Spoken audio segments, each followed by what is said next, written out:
Hi everybody and welcome. Today I have the HP Dream Color monitor and I'm going to tell you what to do before buying your new monitor if your is damaged.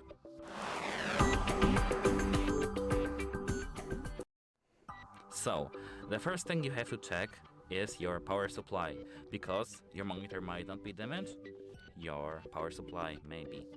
At first, buy yourself this, as you can see, tester and set this value to this.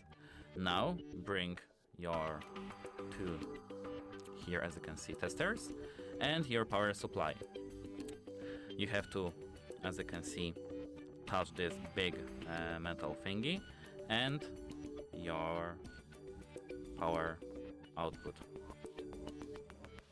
Now it should work. As you can see, mine don't.